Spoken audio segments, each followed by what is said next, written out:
Hello, welcome to this session. My name is Asfaq and I am a biology educator for NEET category and I am teaching for last 4 years. So I welcome all of you to this amazing session of Pursue, and here we will be discussing the topic that is DNA packaging. DNA packaging is a topic from molecular basis of inheritance chapter of class 12 NCERT, and we have got so many questions in the previous years from this particular subtopic. So I'll be requesting all of you to be very diligent, okay, and very sincere while attending this lecture, because here we'll be understanding and we'll be decoding this particular subtopic in very easy and layman way. So चलिए शुरू करते हैं और कोई time waste ना करते हुए. सो पहला जो चीज़ है यहाँ लिखा हुआ है डीएनए पैकेजिंग. आपको पहले समझना पड़ेगा कि डीएनए पैकेजिंग होता क्यों है, डीएनए पैकेजिंग चीज़ है क्या. तो आपको तो ये बात समझ में आ रहा है कि कुछ चीज़ यहाँ पैकेजिंग मतलब पैकेज होगा, सिंपली पैकिंग होगा. क्या पैकिंग होगा? डीएनए. डीएनए पैकिंग होगा. हाँ, डीएनए जो हम लोगों का जेनेटिक मटेरियल है, ठीक है, हम लोग का all the information blueprints body का कोड्स जो कैरी करता है दैट इज डीएनए. एंड वो डीएनए किस तरीके से पैक होते हैं बॉडी के अंदर, वही हम लोग डिस्कस करेंगे एक छोटा सा टॉपिक में. ज्यादा देर ना लेते हुए मैं चलिए शुरू करता हूं. तो आपको बहुत सिंपल सा एक चीज पता है कि सेल्स हम लोगों के पास दो तरीके का होता है, ठीक है. जो प्रिमिटिव थे एनिमल्स ऑर्गेनिजम्स, वहां क्या होते हैं, प्रिमिटिव्स में आपका प्रोकैरियोटिक सेल्स मिलता था, ठीक है. एंड हम लोग के केस में आपके यूकैरियोटिक सेल्स है. तो प्रोकैरियोटिक सेल्स के अंदर भी डीएनए का पैकेजिंग होता है एंड यूकैरियोटिक सेल्स के अंदर भी डीएनए पैकेजिंग होता है. लेकिन प्रोकैरियोटिक सेल्स के बारे में जो एनसीईआरटी मेंशन करता है, मैं ज्यादा टाइम भी वेस्ट नहीं करूंगा. अगर मैं प्रोकैरियोटिक सेल्स के बारे में थोड़ा बताऊं तो इसके अंदर एनसीईआरटी बोलता है कि डीएनए जो है वो आपका उतना ज्यादा नॉट स्कैटर्ड, मतलब उतना ज्यादा स्कैटर्ड तरीके से नहीं होता है, ठीक है. तो अगर ये आपका हो गया एक उनका कुछ इस तरीके से जो है, कुछ इस तरीके से जो है, कुछ इस तरीके से उनका डीएनए मटेरियल कुछ इस तरीके से रहता है प्रोकैरियोट्स के अंदर, ठीक है. तो ये फिर जब पैक करने का बात अगर आता है इसका, तो यहाँ इसका जो साइज होता है डीएनए का लगभग 1.36 मिलीमीटर. ये टोटल डीएनए का जो लेंथ है प्रोकैरियोट्स का अंदर दैट इज 1.36 मिलीमीटर. तो इसको सिंपली ज्यादा स्ट्रेस देने का काम नहीं होता है. यहाँ कोई आपका हिस्टोन्स प्रेजेंट नहीं होता है. हिस्टोन्स जो प्रोटीन्स हम लोग यूकैरियोट में हम लोगों को देखने को मिलता है कि हिस्टोन्स प्रोटीन्स के अंदर आपका डीएनए में रैप करता है, लेकिन यहाँ हिस्टोन्स एब्सेंट होता है. आपको ये बात याद रखना पड़ेगा, ठीक है. हिस्टोन्स याद रखना पड़ता, एब्सेंट रहता है. यहाँ सिंपली क्या होता है, इस तरीके का आपका जो आपका डीएनए मटेरियल्स है, ठीक है, कुछ इस तरीके से जो है, कुछ इस तरीके से रैप करते हैं, ठीक है, कुछ इस तरीके से रैप करता है. यहाँ कुछ आपका हो गया कुछ बेसिक प्रोटीन, कुछ यहाँ आपका बेसिक प्रोटीन जो इस फोल्ड करने में मदद करता है. तो कुछ बेसिक प्रोटीन के साथ, कुछ बेसिक प्रोटीन्स के साथ वो इस तरीके से फोल्ड करते हैं. तो इसको हम लोग एक साथ बोल देते हैं क्या, न्यूक्लियड. इसको हम लोग न्यूक्लियड बोलते हैं. तो न्यूक्लियड जो है यही आपका, इसके अंदर कोई न्यूक्लियस वगैरह नहीं रहता है प्रोकैरियोटिक सेल्स के अंदर. इसको हम लोग थोड़ा इस तरीके से डीएनए मिलता है एंड इसको हम लोग न्यूक्लियड बोलते हैं. इसी तरीके से पैकेजिंग होता है. इसके बहुत सिंपल सा हिसाब है, इतना चीज याद कर लोगे तो चल जाएगा प्रोकैरियोट्स के अंदर. लेकिन हम लोग का कंसर्न तो प्रोकैरियोट है ही नहीं भाई. हम लोग देखेंगे कि यूकैरियोटिक सेल्स के अंदर किस तरीके से पैक होता है. अभी पहले हम लोग देख लेंगे नीड. नीड मतलब क्या, जरूरत. क्या जरूरत है भाई, क्या जरूरत है, क्यों पैक करना है. तो एक सिंपल एक ह्यूमन का हाइट अगर देखेंगे ना भाई, आप जो हो, आप खुद का हाइट देखो, आप खुद का हाइट देखो. हम लोग का एवरेज हाइट 1.6 टू 1.7 मीटर इस तरीके का आसपास एक रीजन में होता है. हम लोग का टोटल हाइट पैर से लेके एकदम पांव तक, सॉरी हेड से लेके पांव तक पूरा हाइट जो है दैट इज 1.6 टू 1.7 मीटर. अभी 1.6 1.7 मीटर का हाइट है पूरा बॉडी का.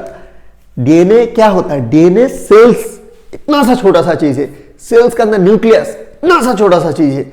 न्यूक्लियस के अंदर पैक होगा. अभी एक बात देखो, चलिए देख लेते हैं कि डीएनए का लेंथ क्या होता है. तो डीएनए जो हम लोग के बॉडी में होता है ना, ये अगर सेल है तो इस सेल के अंदर जो हम लोगों के अंदर इस तरीके से डीएनए मिलेगा, मैं जस्ट इसको शोकेस कर रहा हूं. ये जो डीएनए मिलेगा इसका अगर लेंथ हम लोग देखेंगे तो कितना होगा, तो एनसीईआरटी जो मेंशन करता है ना भाई कि एक डिप्लॉयड सेल के अंदर ह्यूमन मैमेलियन, स्पेशली एक मैमेलियन डिप्लॉयड सेल के अंदर 6.6 इंटू 10⁻9 आपका ए बेस पेयर रहता है। ठीक है, 6.6 इंटू 9 बेस पेयर रहता है। एक बेस पेयर के बीच में डिस्टेंस क्या होता है हम लोगों को पता है, इतना 0.34 नैनोमीटर, 0.34 नैनोमीटर।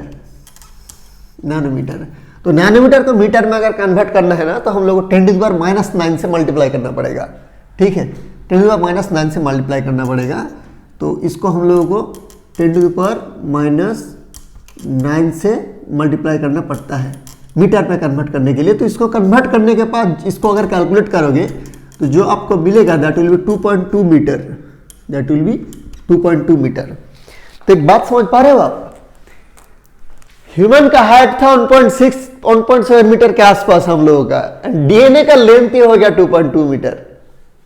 तो अगर डीएनए को पैक नहीं करोगे भैया तो कहां जाएगा डीएनए, किस तरीके से रहेगा, पैकिंग एफिशिएंसी कितना मैक्सिमम लेवल पे चाहिए, आपको समझ में आ रहा है, कितना कंपैक्ट करके रखना पड़ेगा डीएनए को ताकि वो धर जाए। भाई अभी देख लेते हैं कि जिस न्यूक्लियस के अंदर डीएनए रहेगा 2.2 मीटर का, उस न्यूक्लियस का वॉल्यूम क्या है, उसका साइज क्या है। न्यूक्लियस का साइज रहता है लगभग 10⁻⁶ मीटर। न्यूक्लियस का जो साइज है वो आपका रहता है, न्यूक्लियस का साइज मैंने बता दिया आपको, वो है 10⁻⁶ मीटर। तो इतना छोटू सा 10⁻⁶ मीटर स्पेस में 2.2 मीटर का डीएनए का पूरा वो जेनेटिक मटेरियल किस तरीके से रहना चाहिए ताकि वो वहां कंपैक्ट होकर रह पाए, उसको बहुत ज्यादा कंपैक्ट होकर रहना चाहिए, राइट। इसीलिए डीएनए को पैकेज करना जरूरी होता है। अभी हम लोग देख लेंगे कि इस पैकेजिंग का प्रक्रिया जो है, जो प्रोसेस है ओवरऑल, ये होता कैसे है। मैं थोड़ा जो है प्रोकैरियोटिक वाला पार्ट को यहां से गायब कर देता हूं, इसका भी जरूरत हम लोगों को नहीं है। ठीक है, प्रोकैरियोटिक में हटा दिया। तो अभी देख लेते हैं कि प्रोसेस होता कैसे है। ठीक है, वेरी इंपॉर्टेंट एक चीज आपको याद करना पड़ेगा इसके लिए। डीएनए के अंदर जो है ना, डीएनए जो है हम लोगों के अंदर डीएनए, तो डीएनए के अंदर फॉस्फेट ग्रुप रिप्रेजेंट होता है। क्या? Phosphate group. एंड इस फॉस्फेट ग्रुप के वजह से डीएनए जो होता है वो नेगेटिवली चार्ज होता है, मतलब जिसको हम लोग बोल सकते हैं कि एसिडिक होते हैं। ठीक है, डीएनए एसिडिक इन नेचर होते हैं। तो कुछ ऐसा चीज हम लोगों को चाहिए होगा, सिंपल इलेक्ट्रोस्टैटिक का बेसिक रूल लगाओ, कुछ ऐसा चीज चाहिए होगा जो कि डीएनए को अट्रैक्ट करके जकड़ के आकर के रखे। तो अगर वो खुद नेगेटिवली चार्ज है, अगर नेगेटिव कुछ चीज रखेंगे उसके पास तो रिपेल करेगा, राइट, रिपेल कर देगा। तो उसको अट्रैक्शन बढ़ाने के लिए कुछ ऑपोजिट चीज हम लोग को चाहिए होगा, सही है ना, ऑपोजिट के ऊपर अट्रैक्शन होता है ना, तो ऑपोजिट चाहिए होगा। तो यह क्या होता है, बॉडी के अंदर हम लोगों के पास जो एमिनो एसिड्स बनते हैं ना, तो एमिनो एसिड्स का भी देखो, मतलब एमिनो एसिड जो प्रेजेंट होते हैं वहां से जो प्रोटीन्स फिर फार्दर बनते हैं, वो प्रोटीन्स क्या होगा, प्रोटीन्स एसिडिक होगा कि प्रोटीन्स बेसिक होगा कि प्रोटीन्स न्यूट्रल होगा, वो डिपेंड करता है कि बॉडी के अंदर जो एमिनो एसिड्स है वो क्या बना है, उसका क्या रेसिड्यू क्या है। तो वो एनसीईआरटी लाइन लिखता भी है कि जो अवेलेबिलिटी है ना उसके ऊपर डिपेंड करके आपका उस तरीके का प्रोटीन्स बनते हैं। तो बॉडी के अंदर कुछ प्रोटीन्स बनते हैं, उसको हम लोग बोलते हैं कुछ अमीनो एसिड्स हैं, लाइसिन, ठीक है, आर्जिनिन एंड हिस्टिडीन। हिस्टिडीन का नाम एनसीईआरटी ने मेंशन नहीं किया है। तो इस 3 प्रकार का जो मैंने अमीनो एसिड्स लिखा इधर ना, इस अमीनो एसिड से जो प्रोटीन बनते हैं, इस अमीनो एसिड से जो प्रोटीन बनते हैं, इस अमीनो एसिड से जो प्रोटीन बनते हैं वो आपका कंप्लीटली बेसिक नेचर का होते हैं, बेसिक नेचर का होते हैं। ठीक है, मतलब पॉजिटिवली चार्ज होते हैं। इंपॉर्टेंट चीज ये हो जाएगा पॉजिटिवली चार्ज। ठीक है, अभी क्या होगा, इसके पास एक आर ग्रुप होता है एंड इस आर ग्रुप में आपका एक NH2 जो है ए भी जुड़ा हुआ होता है एंड ए मेनली इसको फैसिलिटेट करता है कि भाई ए पॉजिटिवली चार्ज हो, एक बेसिक नेचर का हो। तो ए फिर जो बनाते हैं ना, इस प्रोटीन्स को हम लोग बोलते हैं हिस्टोन प्रोटीन्स। क्या बोलते हैं? बहुत इंपॉर्टेंट, हिस्टोन प्रोटीन्स। ये जो प्रोटीन्स बनाएगा लाइसिन, आर्जिनिन, हिस्टीडीन मिलके, इसको हम लोग बोलते हैं हिस्टोन प्रोटीन्स। बहुत इंपॉर्टेंट चीज है। अभी हिस्टोन प्रोटीन्स कितने प्रकार का बन सकते हैं इनको मिला के, वो एक बार देख लो। तो mainly there can be 5 types of histone protein. 5 तरीके का हिस्टोन प्रोटीन बन सकते हैं। ठीक है, क्या क्या है हिस्टोन प्रोटीन एक बार देख लो। पहले तो है आपका H2A, H2B, ठीक है, H3 एंड H4 एंड और एक है जिसको हम लोग बोलते हैं H1। क्या सर आप किस सीक्वेंस पे लिख रहे हो चीज? ठीक है, थोड़ा एडजस्ट कर लीजिए भैया। H2A, H2B, H3, H4, H1, 5 तरीके का हिस्टोन प्रोटीन्स बनते हैं लाइसिन, आर्जिनिन, हिस्टीडीन के द्वारा। मेनली ये दोनों नाम याद रखना है आपको, लाइसिन एंड आर्जिनिन याद रखना ही है। अभी H2A से लेके H2B से लेके H3 से लेके H4, ये जो 4 प्रोटीन बनाया ना मैंने, ये क्या करते हैं भाई? ये अपने पहले एक के साथ एक जुड़ कर डाइमर फिर टेट्रामर, फिर एक के साथ एक जुड़ के ऐसे ऐसे ऐसे ऐसे ऐसे ऐसे ऐसे ऐसे इस तरीके से जुड़ के 8 कंपोनेंट जुड़ के एक ऑक्टामर बनाता है। 8 कंपोनेंट जुड़ के ऑक्टामर बनाते हैं। लेकिन ये जो पार्ट है H1 will not be the part of this core octamer. It will not be a part of core octamer। मतलब H1 इसके अंदर नहीं आता है। H1 को छोड़ के ये जो बनाया ना, इसको हम लोग तब बोल देते हैं हिस्टोन ऑक्टामर। क्या बोल देते हैं? Histone octamer. बहुत इंपॉर्टेंट है भाई, याद रखो इसको। तो हिस्टोन ऑक्टामर बनाया, ठीक है, बहुत इंपॉर्टेंट चीज है। ये हिस्टोन ऑक्टामर हम लोगों के पास आ गया सेल्स के अंदर। एक किस फेज में बनेगा? फॉर्म ड्यूरिंग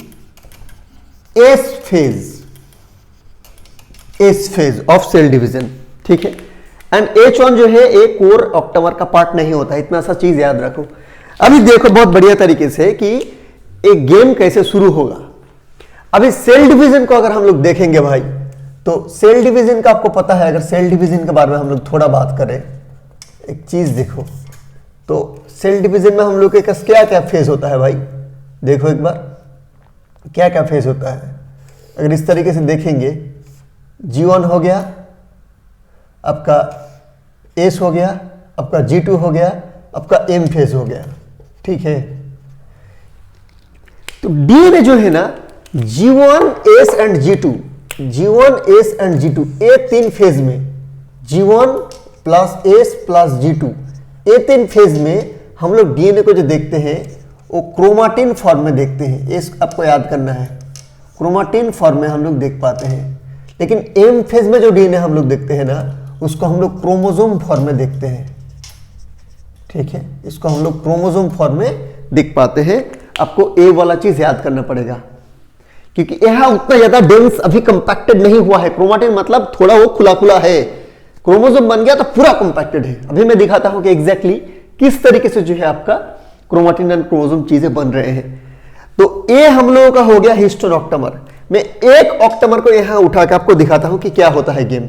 इसको मैंने इधर लिया, इसको इधर लिया, ये मेरा इसका नाम क्या है? एक हिस्टोन प्रोटीन है, तो इसको मैंने सिंपली लिख दिया कि ये हम लोगों का हो गया हिस्टोन। अभी मैंने क्या किया, देखो, और एक चीज यहां देख लो थोड़ा, ठीक है।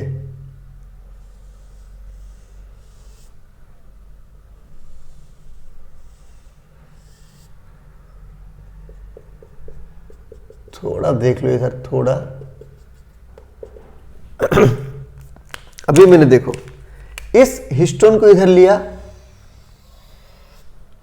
एंड हिस्टोन के पास इस तरीके से डीएनए का थ्रेड आएगा एंड इस तरीके से उसको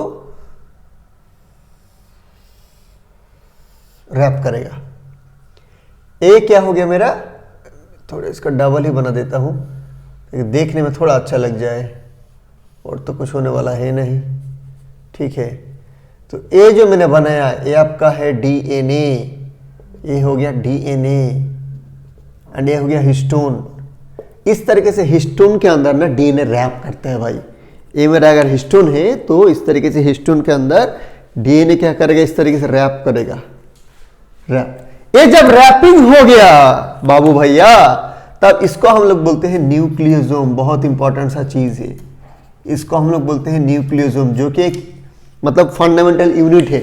ये बार बार रैप होके क्या करते हैं, फिर देखिए आगे देखिए क्या करते हैं, थोड़ा आगे भी देख लीजिए। बहुत सारा हिस्टोनॉक्टोमर, बहुत सारा हिस्टोनॉक्टोमर, बहुत सारा हिस्टोनॉक्टोमर, बहुत सारा हिस्टोनॉक्टोमर, इस तरीके से हो गया। एंड ये जो हुआ इस तरीके से जुड़ के इस तरीके से जाएगा। ये जो थ्रेड बन गया इसी को हम लोग बोलते हैं क्रोमाटिन। Very important. इस क्रोमाटिन को जब इसी चीज को हम लोग इलेक्ट्रॉन माइक्रोस्कोप के देखते हैं ना, इलेक्ट्रॉन माइक्रोस्कोप पे ये जो विजिबल होते हैं, तो इलेक्ट्रॉन माइक्रोस्कोप के हम लोग इसको जो देखते हैं इसको हम लोग बीड्स ऑफ स्ट्रिंग लगता है। बीड्स ऑफ स्ट्रिंग मतलब सर, स्ट्रिंग मतलब कोई धागा है जिसपे कुछ बीड्स लगे हुए हैं, मतलब जो होते हैं ना जपनाम करने के लिए इस्लाम रिलीजन में होता है आपका वो तस्बीह, जिसको बोलते हैं तस्बीह गुनते हैं, तो बीड्स ऑफ स्ट्रिंग इसको हम लोग बोलते हैं। क्रोमाटिन विजिबल हो गया, तो ये हो गया क्रोमाटिन फेज में अभी है, ये विजिबल बीड्स ऑफ स्ट्रिंग इसको हम लोग बोलते हैं, ठीक है। ये मेटाफेज स्टेज में, सेल डिवीजन का मेटाफेज स्टेज में सबसे ज्यादा अच्छी तरीके से हम लोग को देखने को मिलता है। अभी यह एक चीज देखो, डीएनए कितना यहां रैपिंग किया है, बहुत इंपॉर्टेंट चीज है, कितना डीएनए यहां रैपिंग किया। ये जो मेरा ऑक्टोमर बना, ये तो मैंने हिस्टोन ऑक्टोमर है बिठाया ना, ये हिस्टोन ऑक्टोमर में 8 तो यहां मैं नहीं ड्रॉ कर सकता भाई, तो इसको एक साथ दिखाता हूं मैं, हिस्टोन ऑक्टोमर ही इसको बोलता हूं, ठीक है। इसको कंफ्यूज मत कीजिए, हिस्टोन ऑक्टोमर।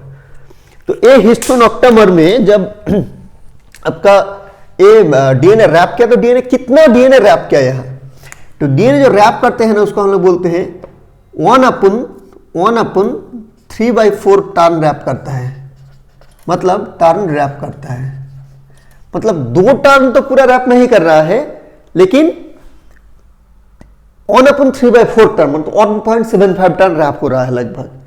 इस रैपिंग में कितना ज्यादा डीएनए जा रहा है, तो यहां जो डीएनए एग्जैक्टली आपको हिस्टोन ऑक्टोमर के पास जुड़ा हुआ है, उस डीएनए का बेस पेयर कितना है जो कि पूरा रैप्ड है, और रैप्ड का जो बेस पेयर है वो लगभग नियर अबाउट 146 बेस पेयर होते हैं, ठीक है।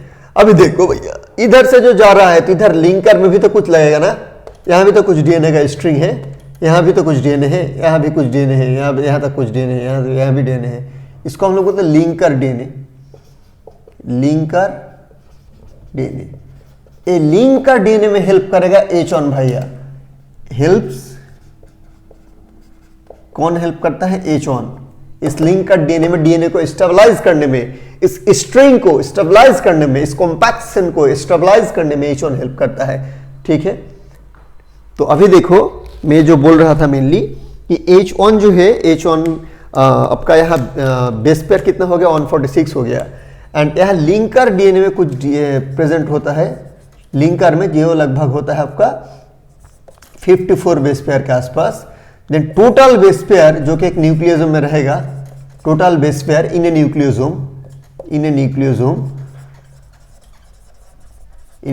That will be near about 200 base pair. ये एनसीईआरटी का डेटा है, ऐड करना पड़ेगा, बहुत बढ़िया इंपॉर्टेंट डेटा है। 200 बेस पेयर, लगभग 200 बेस पेयर जो है वो आपका यहां रहता है न्यूक्लियोसोम के अंदर। अभी क्या होगा नेक्स्ट स्टेप, इसको सोच के देखो एक बार। मेरे पास हिस्टोन ऑक्टोमर पे जब डीएनए का स्ट्रिंग रैप हो गया, उसको हम लोग न्यूक्लियोसोम बोल दिए, ठीक है। एंड वो लगभग 1.34 टर्न रैप करता है। बेस पेयर जो है इन्वॉल्व बेस पेयर है, that is 146 BP. Linker DNA का बेस पेयर को थोड़ा हम लोग कंसिडर करते हैं तो हो जाता है आपका 54 बीपी। टोटल बेस पेयर जो इन्वॉल्व होता है दैट इज 200 बीपी, ठीक है। अभी एक बात बताओ, यहां फर्दर क्या होगा, क्रोमाटिन जब बन गया ना, क्रोमेटिन बनने के बाद यहाँ इसको और ज्यादा स्कैफोल्ड करने के लिए, और ज्यादा हायर ऑर्डर कॉम्पैक्शन के लिए, और ज्यादा हायर ऑर्डर कॉम्पैक्शन के लिए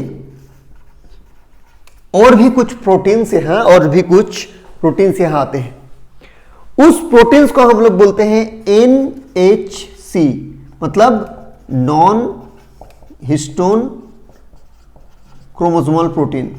मतलब वो भी क्रोमोसोमल प्रोटीन है, लेकिन वो जो प्रोटीन है दैट इज नॉन हिस्टोन, वो हिस्टोन प्रोटीन नहीं है। ये तो हिस्टोन प्रोटीन हो गया, ये वाला तो हिस्टोन प्रोटीन हो गया, ये नॉन हिस्टोन प्रोटीन है।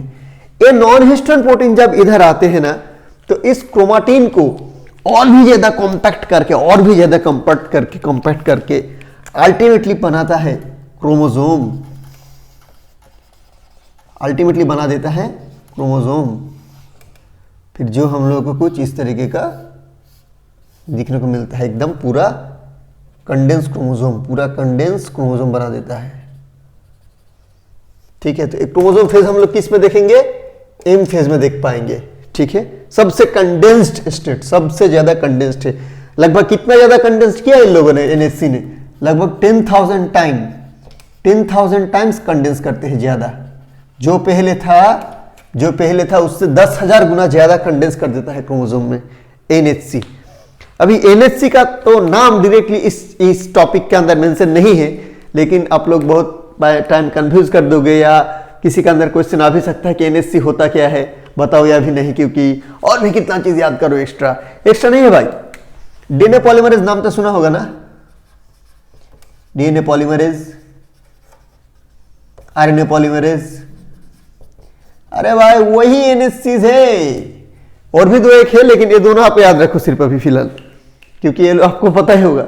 डीएनए पॉलीमरेज, आरएनए पॉलीमरेज जो है ना, वही आपका एनएचसीज होते हैं, एंड यही इस क्रोमेटिन को और भी ज्यादा कंपैक्ट करने में हेल्प करते हैं। एंड इस क्रोमोसोम जो है सबसे कंपैक्टेड फॉर्म है, तो कुछ इस प्रकार से डीएनए जो है वो इतना कंपैक्टेड करके एक दूसरे के साथ रैप करने के लिए इसका 2.2 मीटर का साइज, लगभग हम लोग 10⁻⁻⁶ मीटर के इतना छोटू सा एक न्यूक्लियस के अंदर इसको हम लोग पैक कर पाते हैं। So that is the DNA packaging process. Okay, so I hope आपको समझ में आया होगा। अगर कुछ प्रॉब्लम्स आपको यहाँ लगता है, कुछ डाउट्स यहाँ आपको आते हैं, तो जरूर आप कमेंट सेक्शन में पूछना मत भूलना, जरूर पूछिए। अगर आपको अच्छा लगता है टॉपिक समझने में, तो नेक्स्ट किस टॉपिक के अंदर आपका प्रॉब्लम है वो भी मुझे पूछ लीजिए एक बार, कोशिश करूँगा सिंपल से भाषा में समझाने के।